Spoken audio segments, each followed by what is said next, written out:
She offered herself for warmth in the storm, but the giant mountain man said, "You owe me nothing."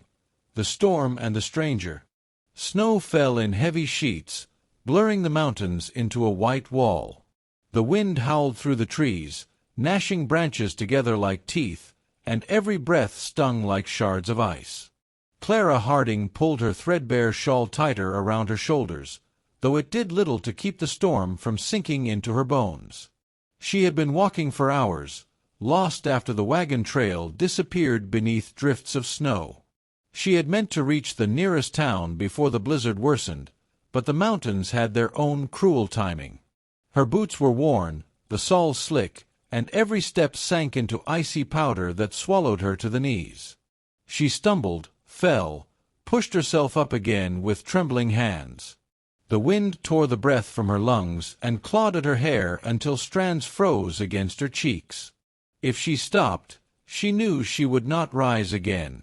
She thought of her father, already buried last spring, and of the farm she had sold to pay his debts. With nothing left but the clothes on her back and a satchel with bread now frozen solid, she had set out for a distant cousin in the valley. Now, she wondered if her bones would lie here, nameless beneath the snow.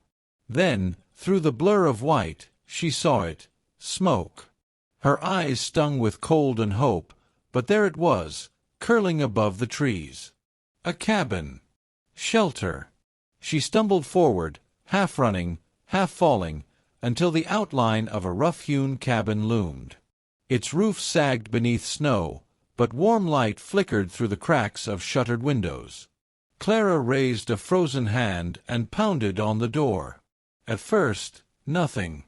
Then the sound of boots, slow and heavy, approached from within. The door creaked open, and the largest man she had ever seen filled the frame. He was tall, so tall she had to tilt her head back to meet his eyes. His shoulders were broad as a barn beam, his hair shaggy and dark, with a beard thick enough to hide most of his face. A mountain man if ever there was one, wild and stern, with eyes the color of storm clouds. For a long moment, he simply looked at her, saying nothing. Clara's teeth chattered so hard she could barely form words. "Please, the storm. I'll do anything, just let me stay. I'll cook, clean, Her voice cracked. Shame burned through her desperation, and she whispered the words she had never thought she'd say.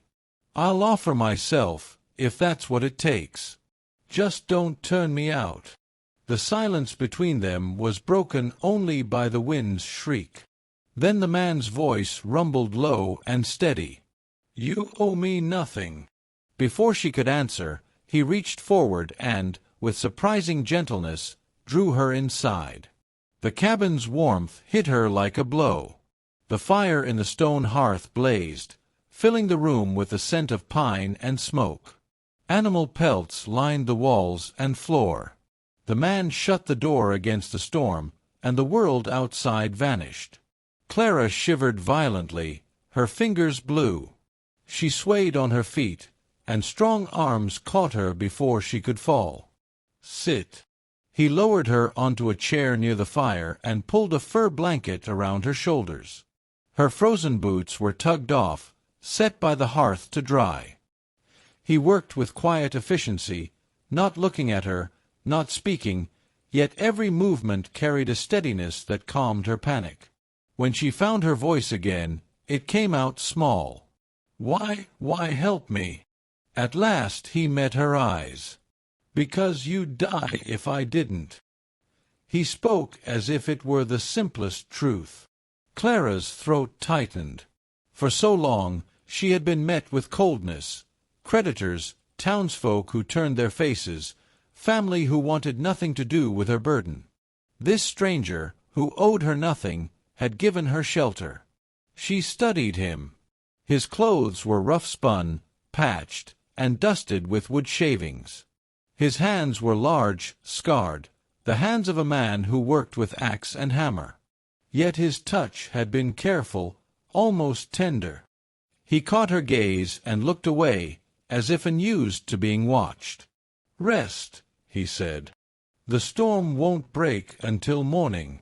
Clara leaned back against the chair, wrapped in fur, and let the fire thaw her.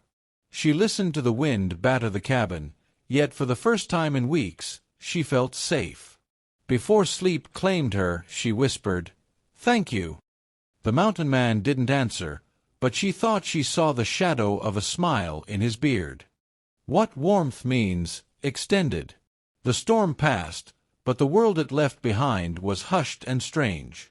Outside, the forest bent under a heavy quilt of snow, branches glittering like crystal in the pale morning light. Smoke curled lazily from the chimney, a defiant sign of life in the wilderness. Inside, Clara stirred awake beneath a heavy fur blanket. For the first time in days, perhaps weeks, her body didn't ache from hunger or cold.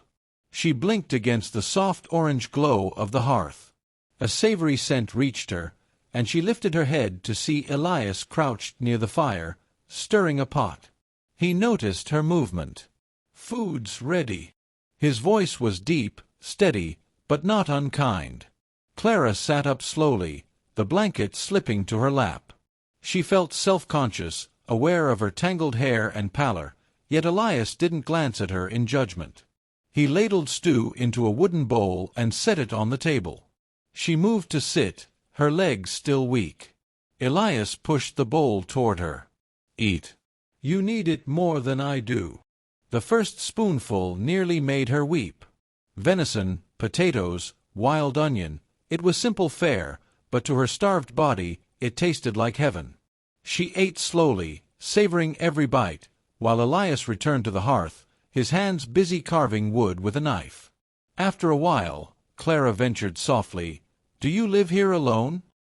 He gave a brief nod, his eyes on the wood shavings. "For how long?" "Long enough." She hesitated. "Don't you ever get lonely?" His hands paused on the carving. For a moment, the only sound was the crackle of fire. Then, without looking at her, he said, "I got used to it." Clara studied him, broad shoulders hunched, hair falling across his brow, a man who had carved his life out of silence. Something in her chest ached. "My father used to say people aren't made to live alone," she murmured. Elias's knife scraped against the wood. "Maybe your father was a different kind of man." She set her spoon down. "And what kind are you?" That drew his eyes to hers. His gaze was steady, storm-gray, searching.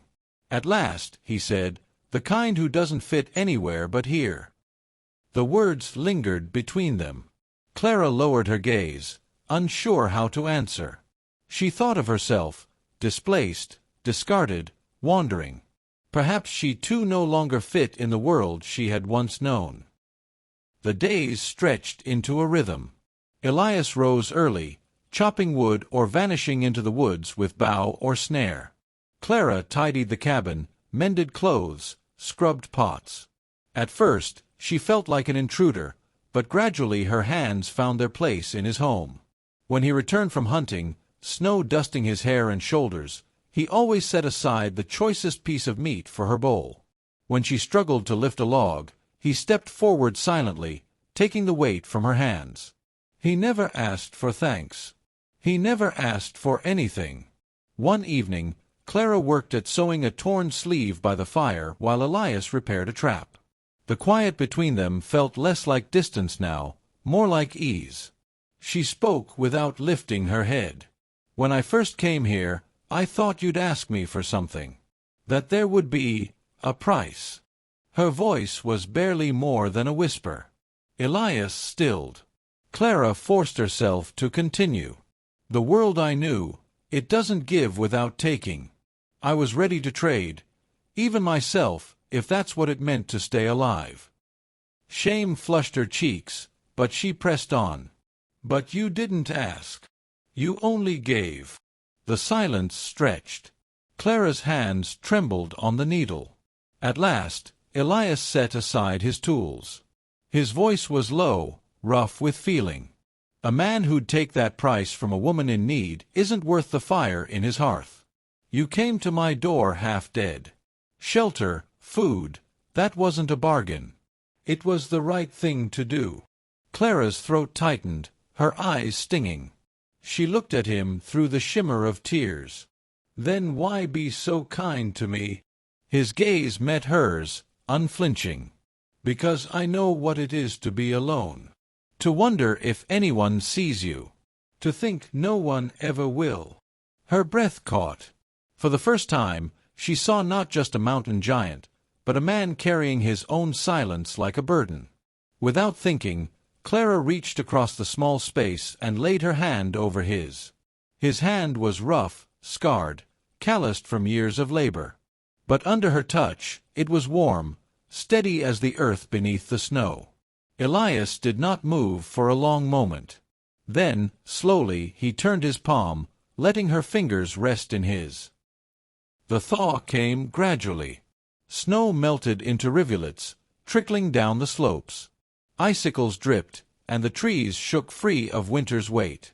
With spring came birdsong, and the cabin no longer felt like a cage but a refuge. Clara often walked to the edge of the clearing, gazing at the valley below. She knew her cousin's home lay somewhere beyond the horizon. She could leave, claim a life of kinship and civility again. Yet each time she turned back to the cabin, smoke rising from its chimney, her heart pulled stronger. One morning, Elias found her standing at the doorway. His voice rumbled behind her. "Thinking of going?" She startled, then smiled faintly. "Thinking of what waits beyond." "And what does?" "A cousin, a house, a chance to start again." She hesitated. "But—" Elias waited, silent as always. Clara turned, her eyes searching his. "But when I imagine leaving, it feels like losing more than I'd gain." For a long while, Elias said nothing. Then he stepped closer, so close she could feel the warmth radiating from him, smell the pine and smoke clinging to his shirt. His voice was hushed, almost uncertain. "Then don't." Her heart thudded.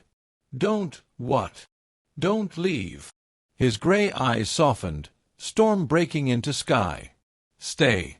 If you want. Stay."